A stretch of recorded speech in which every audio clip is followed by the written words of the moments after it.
नमस्ते. गोल गुटगुटीत आंबा बघून तोंडाला पाणी सुटतंय की नाही? पण आपण या आंब्यांचा फडशा पाडल्यानंतर याची कोय मात्र आपल्याला फेकायची नाही आहे बरं का. आपण ही कोय चांगली धुवून सुकवून घेणार आहोत. आता आपण याच्या आतील गर काढून घ्यायचा आहे आणि तो कसा काढायचा ते आपण पुढे बघूया. आंब्याच्या कोयीचे फायदे हे मी तुम्हाला पुढे तर सांगणारच आहे, पण तत्पूर्वी तुम्ही माझ्या चॅनलवर जर नवीन असाल तर मला लाईक, शेअर आणि सबस्क्राईब करायला विसरायचं नाही. चला, आपण आता अशा प्रकारे ही कोय काढून याच्या आतून बीज हे काढून घ्यायचं आहे. तुम्ही येथे हातोडीचा देखील वापर करू शकता बरं का. येन प्रकारे आपल्याला याच्या आतील बी हे काढून घ्यायचे आहे. खरं म्हणजे याला तशी मेहनत आहे, पण ही मेहनत तुम्हाला एकदाच करावी लागेल. हे पहा, अशा पद्धतीने याला उघडलं आहे आणि याच्या आतून मी हे बीज काढत आहे. तर हे सगळं असं तुम्हाला काढून घ्यायचं आहे आणि याच्या वरचा हा जो पापुत्रा आहे हा पण आपण काढून घेणार आहोत. बघितलं ना किती सुंदर आहे ही बी. आता याचा आपण मुखवास करणार आहोत. यामध्ये B12ची मात्रा ही खूप असते. येथे मी अशा प्रकारे कोय काढून घेतली आहे आणि याचे टरफले देखील आपण फेकणार नाही आहोत. हे देखील तुम्ही खत तयार करण्यासाठी वापरू शकता. यानंतर स्वच्छ पाण्याने आपण हे धुवून घेणार आहोत आणि जर तुम्हाला यावर काही काळे डाग वगैरे दिसत असतील तर ते तुम्ही सुरीच्या सहाय्याने खरवडून काढून घ्यायचे आहे. यानंतर कुकरमध्ये साधारण आपण 2 शिट्टी घेणार आहोत. अर्धा ग्लास पाणी घ्यायचं आहे आणि 2 चमचे साधारण मी येथे मीठ घातले आहे. तुम्हाला सांगते, जेवढे आंब्यामध्ये पोषक घटक आढळतात ना, तेवढेच या आंब्याच्या कोयीमध्ये देखील आढळतात बरं का. आज आपण जो मुखवास तयार करणार आहोत यापासून ते अगदी लहान मुलांपासून मोठ्यांपर्यंत सगळ्यांनाच आवडणार आहे. चला, आपल्या येथे 2 शिट्ट्या आता झालेल्या आहेत.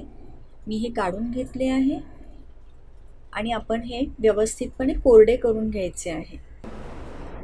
यामधील पाण्याचा अंश पूर्णपणे जाण्यासाठी आपण याला थोडा वेळ फॅन खाली ठेवून घेणार आहोत. यानंतर आपण याचे पातळ काप करून घ्यायचे आहेत. मी अशा प्रकारे याचे पातळ काप करून घेत आहे. आंब्याच्या कोयीचा कोलेस्ट्रॉल आणि हृदयाशी संबंधित आजारांवर लढण्यासाठी शक्ती मिळते. खरं तर यामुळे आपले केस गळायचे देखील कमी होतात. हृदयविकाराचा धोका कमी होण्यासाठी तुम्ही आंब्याच्या कोयीचा पावडरचा देखील वापर करू शकता. असे एक ना अनेक फायदे आहेत याचे. चला, आता मी कढईमध्ये साधारण 1 चमचा गाईचे तूप घेतले आहे. तुम्ही येथे तेलाचा देखील वापर करू शकता. यानंतर थोडे थोडे काप घेऊन आपण व्यवस्थितपणे तळून घ्यायचे आहे. येथे आपण गॅसची आच ही एकदम मंदच ठेवायची आहे बरं का. यानंतर आपण हे व्यवस्थितपणे अगदी हलक्या हाताने परतून घ्यायचे आहे बरं का. आणि सगळे काप एकदम टाकायची घाई करायची नाही. साधारण 10 मिनिट आपल्याला हे असेच परतून घ्यायचे आहे. निसर्ग आपल्याला अगदी भरभरून सगळं काही देत असतो.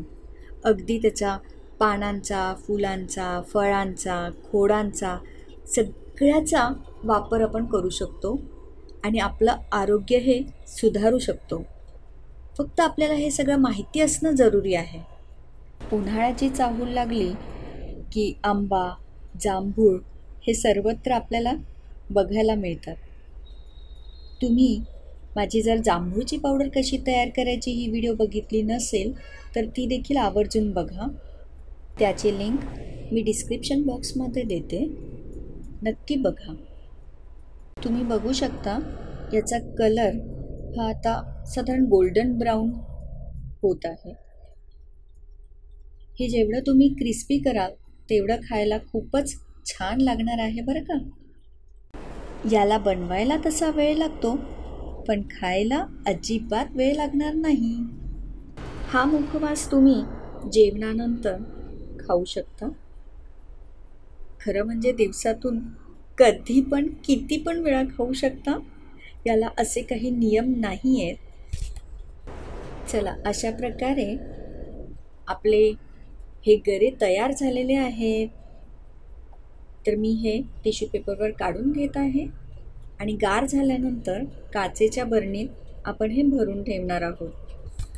मी हे अशा प्रकारे तयार करून घेत आहे. पूर्वीचा याचा रंग आणि आत्ताचा याचा रंग यामध्ये तुम्हाला नक्कीच फरक जाणवेल. तुम्ही बघू शकता. मी याचा आस्वाद घेते. तुम्ही पण नक्की करून बघा आणि तुमचा अभिप्राय कळवायला विसरू नका. पुन्हा भेटू. तोपर्यंत स्वस्थ रहा. Bye bye.